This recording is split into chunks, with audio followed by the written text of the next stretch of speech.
Hello everyone, welcome to Amrit Gyan. और आज हम डिस्कस करेंगे बायोलॉजी का first chapter that is cell. Cell के स्ट्रक्चर और फंक्शन को आज हम देखेंगे। तो सबसे पहले देखते हैं इंट्रोडक्शन टू सेल। सेल क्या है? The cell is the fundamental structural and functional unit of all living organism. यानी कि हम सेल को बेसिकली यूनिट ऑफ लाइफ भी बोलते हैं। मतलब एक यूनिट का मतलब होता है एक छोटी सी इकाई, ठीक है। तो सेल को हम बेसिकली यूनिट ऑफ लाइफ भी बोलते हैं। और जैसा कि आप डेफिनेशन में देखते हैं कि सेल क्या है कि एक structural and functional unit of all living organism. एक छोटा सा एग्जांपल ले रहे हैं। एक घर बनाया है, एक घर में बहुत सारी ईंटें लगी है, लेकिन इस घर की एक यूनिट क्या होगी? एक ईंट होगी, ठीक है। ऐसे ही जो हमारी पूरी बॉडी है वो कई सारे ऑर्गन्स, कई सारे सिस्टम से मिलकर बनी है, लेकिन हमारे जो ऑर्गन्स हैं, जो सिस्टम है, उसकी सबसे छोटी स्मॉलेस्ट यूनिट है सेल। अगर सेल नहीं होंगे तो टिश्यू नहीं होंगे, टिश्यू नहीं होंगे तो ऑर्गन्स नहीं होंगे, ऑर्गन्स नहीं होंगे तो सिस्टम नहीं होगा, और सिस्टम नहीं होगा तो बॉडी नहीं होगी। तो सेल जो है वो हमारी पूरी ह्यूमन बॉडी की एक स्मॉलेस्ट यूनिट है, ठीक है। तो सेल क्या है? It is a fundamental structural and functional unit of all living organism.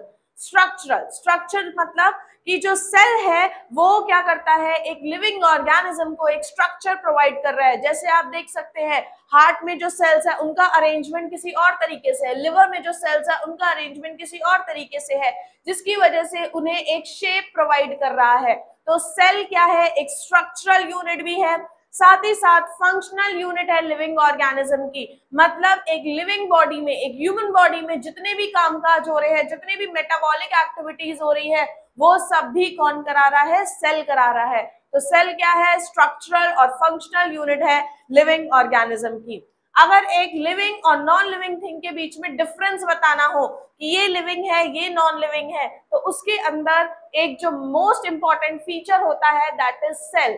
जो लिविंग ऑर्गेनिज्म है उसके अंदर सेल प्रेजेंट होना चाहिए, जो नॉन लिविंग है उसके अंदर कोई भी सेल प्रेजेंट नहीं होता है। मुझ में जान है क्योंकि मुझ में सेल प्रेजेंट है, इस पेन में जान नहीं है क्योंकि इसके अंदर कोई भी सेल प्रेजेंट नहीं है। तो लिविंग और नॉन लिविंग ऑर्गेनिज्म के क्राइटेरिया को जो डिफरेंस क्रिएट करता है वो है सेल फीचर, ठीक है। तो डेफिनेशन सबको क्लियर है? That is the cell is the structural and functional unit of all living organism. दूसरी बात, ऑल ऑर्गेनिज्म, जितने भी ऑर्गेनिज्म इस धरती पे हैं वो या तो एक सेल से मिलकर बने हैं या तो कई सारे सेल से मिलकर बने हैं, या तो वो वन सेल से मिलकर बने हैं या तो मेनी सेल्स से मिलकर बने हैं। वन सेल से जो मिलकर बनते हैं उनको हम लोग यूनिसेलुलर बोलते हैं, और जो कई सारे सेल से मिलकर बने हैं उन्हें हम मल्टी सेलुलर बोलते हैं। ऐसे ऑर्गेनिज्म जिनके अंदर एक सेल प्रेजेंट है उनको हम बोलते हैं यूनिसेलुलर ऑर्गेनिज्म। यूनिसेलुलर ऑर्गेनिज्म का सबसे बढ़िया एग्जांपल है बैक्टीरिया और अमीबा। बैक्टीरिया और अमीबा के अंदर एक ही सेल प्रेजेंट होता है, वही एक सेल रिप्रोडक्शन कर रहा है, वही एक सेल प्रोटीन बना रहा है, खाना बना रहा है, ग्रोथ कर रहा है। तो वो जो काम हम इतने सारे सेल्स के साथ कर रहे हैं वो अकेला एक सेल उस बैक्टीरिया, उस अमीबा के अंदर कर रहा है, ठीक है। तो वन सेल वाले ऑर्गेनिज्म को यूनिसेलुलर बोलेंगे। नेक्स्ट इज, जिस ऑर्गेनिज्म के अंदर बहुत सारे millions of billions of cells present हैं उनको हम बोलते हैं मल्टी सेलुलर ऑर्गेनिज्म। मतलब मल्टी मतलब बहुत सारे सेल्स उसमें प्रेजेंट हैं। सबसे बढ़िया एग्जांपल है ह्यूमंस एंड एनिमल्स। हम खुद, हमारे अंदर बहुत सारे सेल्स प्रेजेंट है जो डिफरेंट डिफरेंट एक्टिविटी के लिए रिस्पॉन्सिबल है। जैसे स्किन सेल्स हमारी अलग है, नर्व सेल्स हमारी अलग है। तो ये सब क्या है? डिफरेंट डिफरेंट सेल्स हमारी बॉडी में प्रेजेंट है जो अपना अपना काम बॉडी में कर रही हैं। तो ये पॉइंट क्लियर है कि all organisms are made up of one और मोर सेल्स। या तो एक सेल से मिलकर बने हैं सारे ऑर्गेनिज्म, या तो कई सारे सेल से मिलकर बने हैं। नेक्स्ट बात जो है दैट इज सेल जो है, it was first discovered by Robert Hooke in 1665। बहुत इंपॉर्टेंट क्वेश्चन है कि सेल की डिस्कवरी किसने और कब की थी। तो सेल की जो डिस्कवरी है वो किसने करी थी, रॉबर्ट हुक ने की थी। कब करी थी, 1665 में की थी। रॉबर्ट हुक ने क्या किया, जो कॉर्क प्लांट होता है, ठीक है, उसकी बाग को लिया, उनके पतले पतले स्लाइसेस काटे उन्होंने और उसको ऑब्जर्व किया अंडर द कंपाउंड माइक्रोस्कोप, ठीक है। इन्होंने जब उस बाग को देखा, इन्होंने देखा कि एक स्मॉल स्मॉल चैम्बर प्रेजेंट है, small small chamber room like structures present है, लेकिन इनका जो माइक्रोस्कोप था वो उसके मैग्निफिकेशन इतने अच्छे नहीं थे कि ये बोल सके कि इसमें इन जो चैम्बर्स हैं इसमें कोई मूवमेंट है, ठीक है। तो रॉबर्ट हुक ने इन चैम्बर्स को नाम दिया सेल का, लेकिन जो इनका माइक्रोस्कोप था या जो इनका कंपाउंड माइक्रोस्कोप था वो ये नहीं पता लगा पाया कि इसमें मूवमेंट है या नहीं। इन्हें इसमें मोटिलिटी नहीं दिखी, मूवमेंट नहीं दिखा, जिसकी वजह से इन्होंने इस सेल को बोल दिया कि ये कैसा सेल है, डेड सेल है, ठीक है। तो रॉबर्ट हुक ने डेड सेल की डिस्कवरी करी 1665 में। उसके बाद आए एंटोन वैन ल्यूवेनहुक, ये खुद के माइक्रोस्कोप्स भी बनाते थे। इन्होंने माइक्रोस्कोप से स्टडी किया, बहुत डिटेल स्टडी करी इन्होंने, और इन्होंने देखा कि सेल के अंदर मूवमेंट प्रेजेंट है, इसलिए इन्होंने डिस्कवरी करी लिविंग सेल की। ये अलग अलग क्वेश्चन बनता है यहाँ से कि एक तो आपका ये क्वेश्चन आ सकता है कि सेल की डिस्कवरी किसने करी, तो भले ही उन्होंने डेड सेल की डिस्कवरी करी, लेकिन सबसे पहले जिसने डिस्कवर किया that was Robert Hooke in 1665। लेकिन अगर इसकी कैटेगरी आ जाए कि डेड सेल की डिस्कवरी किसने करी और लिविंग सेल की डिस्कवरी किसने करी, तो वो कैटेगरी डिफरेंस हो जाएगी। डेड सेल हमारा रॉबर्ट हुक ने दिया है और लिविंग सेल हमारा एंटोन वैन ल्यूवेनहुक ने दिया है। नेक्स्ट देखते हैं,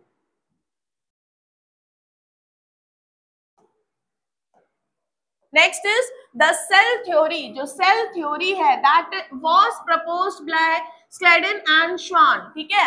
ये आप दो पिक्चर देख सकते हैं,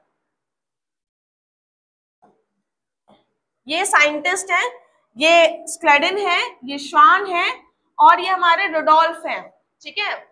तो ये तीन साइंटिस्ट थे जिन्होंने बेसिकली सेल थ्योरी को बनाया। सबसे पहले स्लेडन की बात करते हैं। स्लेडन ने, ये जो स्लेडन थे ये क्या थे, ये एक जर्मन बॉटनिस्ट थे, ये एक जर्मन बॉटनिस्ट थे। इन्होंने, क्योंकि ये बॉटनिस्ट थे, तो इन्होंने क्या किया, 1838 में प्लांट पे रिसर्च करी। 1838 में इन्होंने प्लांट पे रिसर्च करी, क्योंकि ये बॉटनिस्ट थे, तो इन्होंने देखा कि प्लांट में किसी तरीके की कुछ सेल्स प्रेजेंट है, और इन्होंने अपनी पूरी रिसर्च का ये थ्योरी निकाली कि हाँ, जितने भी प्लांट्स हैं वो किससे मिलकर बने हैं, सेल से मिलकर बने हैं या सेल के प्रोडक्ट से मिलकर बने हैं। उसके बाद आते हैं श्वान, जो 1839 में इन्होंने अपनी खोज करी, और ये क्या थे, ये एक ब्रिटिश जूलॉजिस्ट थे, ब्रिटिश जूलॉजिस्ट थे। अब क्योंकि ये जूलॉजिस्ट थे, तो सबसे पहले इन्होंने स्टडी करा एनिमल सेल को, और एनिमल सेल में इन्होंने ये देखा कि जो आउटर मेम्ब्रेन है एनिमल सेल में, दैट वाज सेल मेम्ब्रेन। इन्होंने एक प्रोटेक्टिव मेम्ब्रेन को देखा और जिसका नाम इन्होंने क्या दिया, सेल मेम्ब्रेन, ठीक है। फिर इन्होंने प्लांट सेल को भी स्टडी किया, फिर इन्होंने प्लांट सेल को भी स्टडी किया, और इन्होंने ये देखा कि प्लांट में सेल मेम्ब्रेन के ऊपर भी एक और लेयर प्रेजेंट है जिसको हम लोग बोल रहे हैं सेल वॉल, ठीक है। तो इन्होंने भी कहीं ना कहीं ये बोला कि जितने भी लिविंग ऑर्गेनिज्म है वो या तो सेल से या तो सेल के प्रोडक्ट से मिलकर बने हैं। तो इन्होंने अपनी स्टडी के बेसिस पे एक हाइपोथेसिस दी कि जितने भी लिविंग ऑर्गेनिज्म हैं, all living organism are made up of cell और सेल प्रोडक्ट। बाद में इन दोनों ने दोस्ती कर ली, दोस्ती करने के बाद इन्होंने कई सारी रिसर्च करी और फाइनली ये इन्होंने सेल थ्योरी लेके आए कि हाँ जितने भी एनिमल्स हैं, जितने भी ह्यूमंस हैं, प्लांट्स हैं, वो क्या है, सेल या सेल के प्रोडक्ट से मिलकर बने हैं। लेकिन इतनी रिसर्च के बाद ये नहीं पता कर पाए कि जो नए सेल्स बन रहे हैं वो कहाँ से बन रहे हैं, जिसके लिए रुडोल्फ वर्चो आए। रुडोल्फ वर्चो ने क्या बोला, रुडोल्फ वर्चो आए, इन्होंने बोला कि ओमनिस सेलुला ई सेलुला, ठीक है, ओमनिस सेलुला ई सेलुला मतलब जब पुराने सेल्स में डिवीजन होता है तभी नए सेल्स बनते हैं। तो इन्होंने फाइनल शेप दिया पूरी इस थ्योरी को और ये एक सेल थ्योरी फॉर्म हुई। फिर से एक बार रिवीजन करते हैं, सेल थ्योरी किसने दी है, स्लाइडन और श्वान ने दी है। 1838 में स्लाइडन आए, इन्होंने बोला प्लांट्स सेल्स से मिलकर बने हैं। 1839 में श्वान आए, इन्होंने बोला एनिमल्स और प्लांट दोनों ही किससे मिलकर बने हैं, सेल या सेल के प्रोडक्ट से मिलकर बने हैं। दोनों ने दोस्ती करी, दोनों ने खूब रिसर्चेस की और फाइनल एक रिसर्च निकल के एक थ्योरी बनाई इन्होंने कि हाँ जितने भी एनिमल्स, जितने भी लिविंग ऑर्गेनिज्म हैं वो सब किससे मिलकर बने हैं, सेल्स से मिलकर बने हैं। लेकिन ये नहीं पता कर पा रहे थे कि सेल्स बन कहाँ से रहे हैं, जो नए सेल्स बॉडी पे बन रहे हैं वो कौन बना रहा है। तो इसके लिए रुडोल्फ वर्चो आए, इन्होंने बोला कि ओमनिस सेलुला ई सेलुला मतलब जो नए सेल्स हैं वो पुराने सेल्स में से ही अराइज हो रहे हैं, पुराने सेल्स से ही बन रहे हैं। तो ये इन्होंने क्या करा, इन्होंने इस पूरी थ्योरी को फाइनल शेप दिया। तो that is cell theory.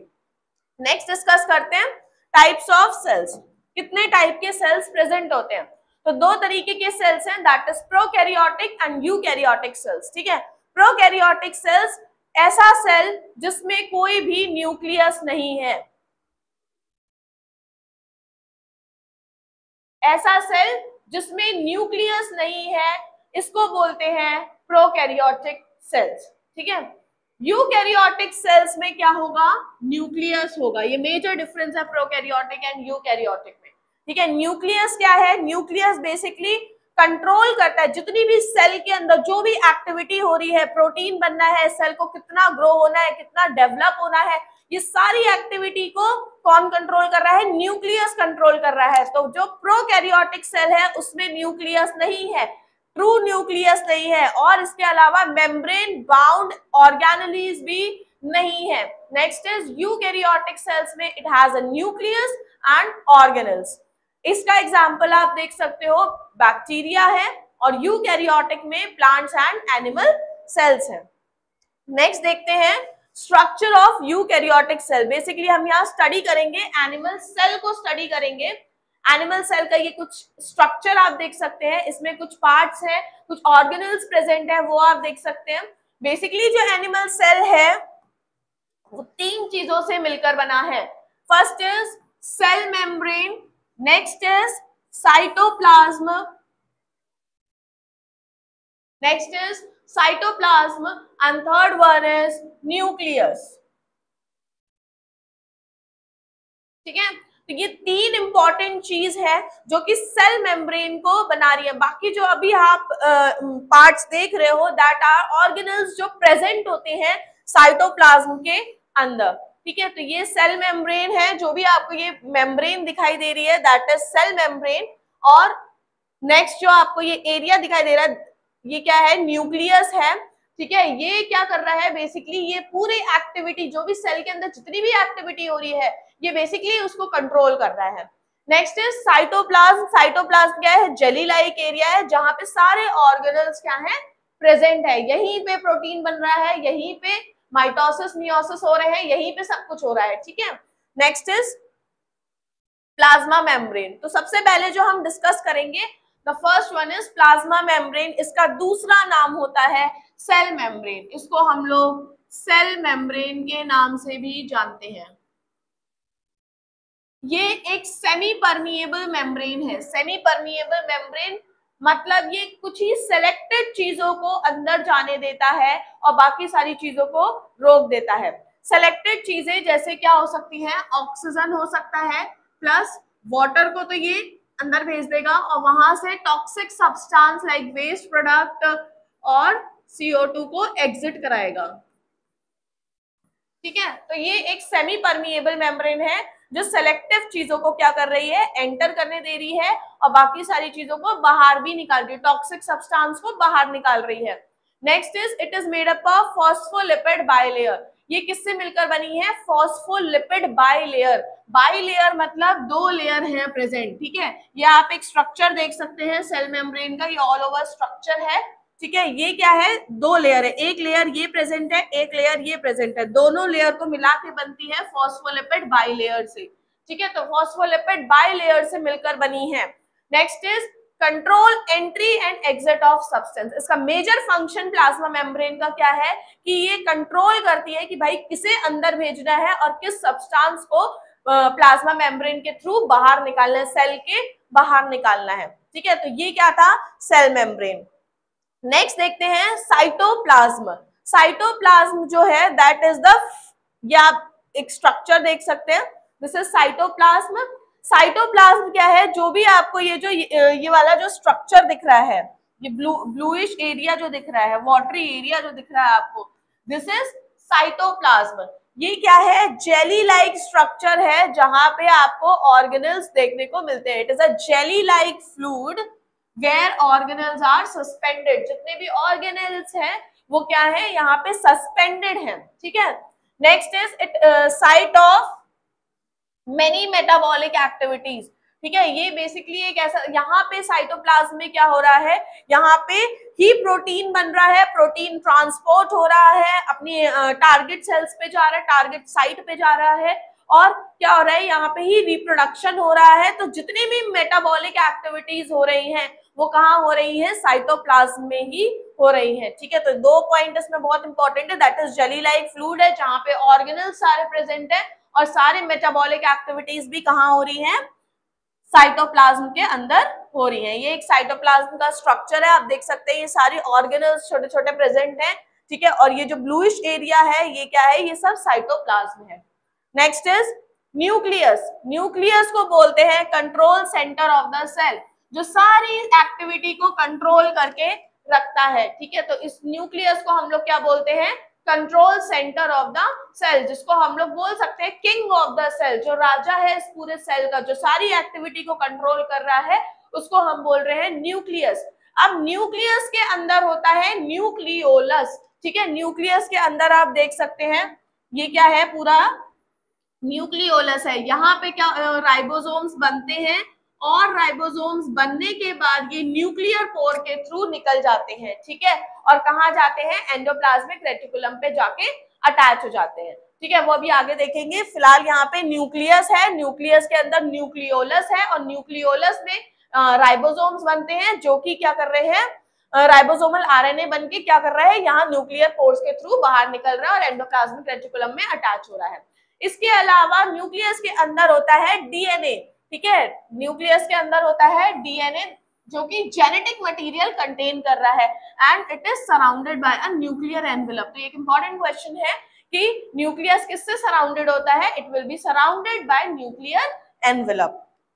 Next देखते हैं, नेक्स्ट इज माइटोकॉन्ड्रिया। सबसे मोस्ट इंपॉर्टेंट क्वेश्चन जो है वो यही होता है कि power house of the cell. Mitochondria क्या है, power house of the cell, site of ATP production via respiration, ठीक है। जो भी एनर्जी प्रोवाइड कर रहा है, जो एनर्जी बना रहा है, वो कौन बना रहा है, माइटोकॉन्ड्रिया बना रहा है। तो ऐसा साइट जहां पे एटीपी, जहां पे एनर्जी का प्रोडक्शन हो रहा है, जहां पे रेस्पिरेशन हो रहा है, वो कहाँ हो रहा है, माइटोकॉन्ड्रिया। तो दो इंपॉर्टेंट चीज, जो दो इंपॉर्टेंट क्वेश्चंस माइटोकॉन्ड्रिया से आएंगे, that is power house of the cell किससे बोला जाता है, तो उसे बोला जाता है माइटोकॉन्ड्रिया।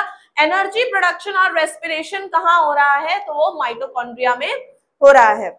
नेक्स्ट इज माइटोकॉन्ड्रिया का आप स्ट्रक्चर देख सकते हैं, ये पूरा एक स्ट्रक्चर है माइटोकॉन्ड्रिया का। Next is ribosomes. राइबोसोम्स क्या है, साइट ऑफ प्रोटीन सिंथेसिस, जहां पे प्रोटीन का फॉर्मेशन हो रहा है उसी को हम लोग क्या बोल रहे हैं, राइबोसोम्स बन रहे हैं। फाउंड फ्री फ्लोटिंग और attach to rough endoplasmic reticulum. या तो आपको कुछ राइबोसोम्स ऐसे ही फ्रीली आपको दिखेंगे, या तो कुछ रफ एंडोप्लाज्मिक RER पे आपको अटैच दिखेंगे, ठीक है। RER रफ इसीलिए होता है क्योंकि उसमें राइबोसोम्स अटैच्ड है, ठीक है। एक होता है SER जिसको हम लोग बोलते हैं स्मूथ एंडोप्लाज्मिक रेटिकुलम। इसमें कोई भी राइबोसोम अटैच नहीं है, इसलिए यहाँ पे किसी भी तरीके का प्रोटीन का प्रोडक्शन भी नहीं होगा, प्रोटीन का फॉर्मेशन भी इधर नहीं है। लेकिन RER में क्या है, राइबोसोम अटैच्ड है, इसलिए ये क्या कर रहे हैं, प्रोटीन का फॉर्मेशन कर रहे हैं। अब ये यहाँ पे जो प्रोटीन बना है ये क्या होगा, ये वेसिकल्स के थ्रू, ठीक है। वेसिकल्स क्या है, जैसे एक ट्रक है, ठीक है, ट्रक क्या करता है, ट्रांसपोर्टेशन का काम कर रहा है, ठीक है, वैसे ही वेसिकल्स क्या करेंगे, इन प्रोटीन्स को लेके गोल्गी बॉडी के पास जाएंगे, ठीक है। सबसे पहले हम ये देख लेते हैं कि एंडोप्लाज्मिक रेटिकुलम ये हम डिस्कस कर चुके हैं, रफ ER है और एक है रफ ER मतलब has ribosome synthesis protein, smooth ER के पास कोई राइबोसोम नहीं है, इसलिए लिपिड और डिटॉक्सिफिकेशन का काम करता है, ब्रेक डाउन करता है टॉक्सिक सब्सटेंस का, ठीक है। नेक्स्ट आप देख सकते हो ये जो मैंने आपको बोला था कि राइबोसोम जो यहाँ पे बन रहे हैं वो क्या होंगे, वो वेसिकल्स के थ्रू कहाँ जाएंगे, गोल्गी अपरेटस के पास जाएंगे, ठीक है। गोल्गी बॉडी के पास जैसे ही वो प्रोटीन पहुंचा, उसने गोल्गी बॉडी ने क्या किया, उस प्रोटीन को मॉडिफाई किया, उसमें लिपिड्स कार्ब्स वगैरह ऐड किया, प्रोटीन के शेप को चेंज किया, उसके स्ट्रक्चर को चेंज किया, ठीक है, उसको पैक किया और वापस से वेसिकल्स में भेज दिया।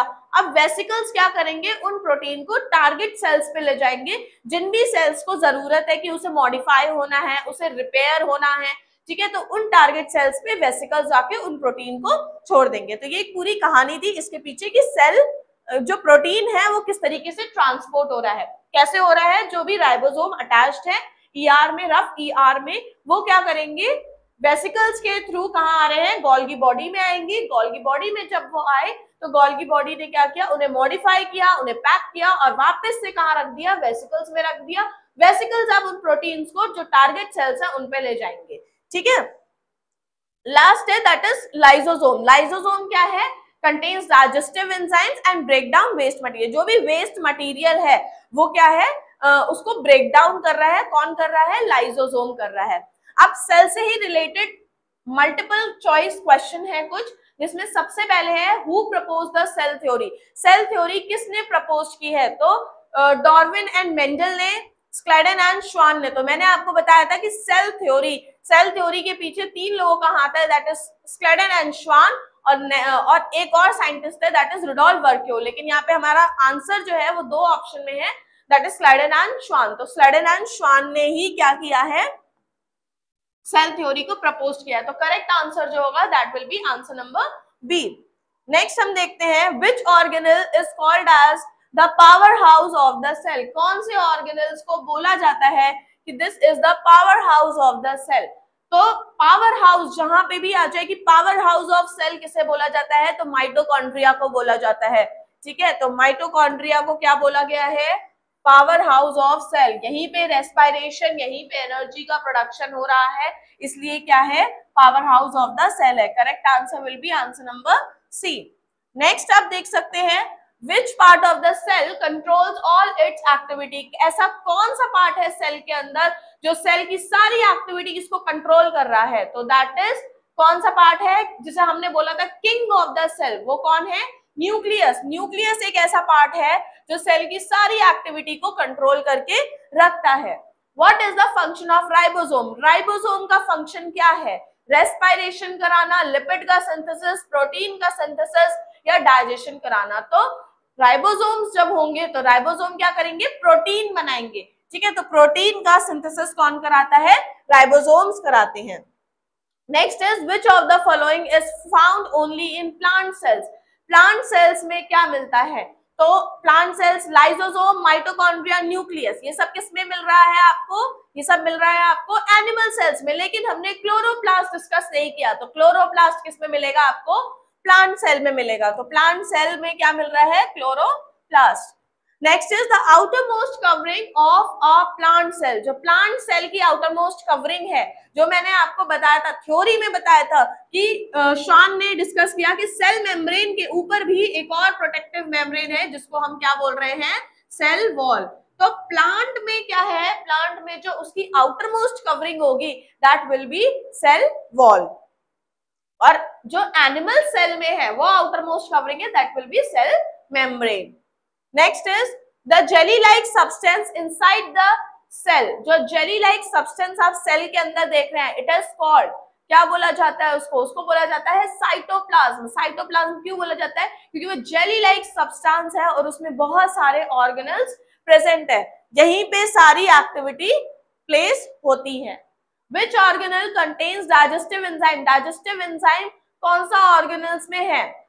किसमें था? हमने लास्ट में पढ़ा था, दैट इज लाइसोसोम. लाइसोसोम के अंदर डाइजेस्टिव एंजाइम है. Next is what is the basic unit of life? Unit of life कौन है? सेल है. सेल का मतलब ही क्या है? Basic structural and functional unit of life. तो करेक्ट आंसर क्या है? Answer number B. Next is what gives green colour to plant cells? तो ग्रीन कलर कौन देता है प्लांट सेल्स में? क्लोरोप्लास्ट. ठीक है, क्लोरोप्लास्ट जो है वो क्या करेगा? ग्रीन कलर देता है प्लांट सेल्स में. So this is all about sale. बहुत ही शॉर्ट में ये सेल को निपटाया है. जितना इंपॉर्टेंट है फॉर द एग्जाम पर्पस उतने में ही इस सेल को निपटाया है. ठीक है, थैंक यू.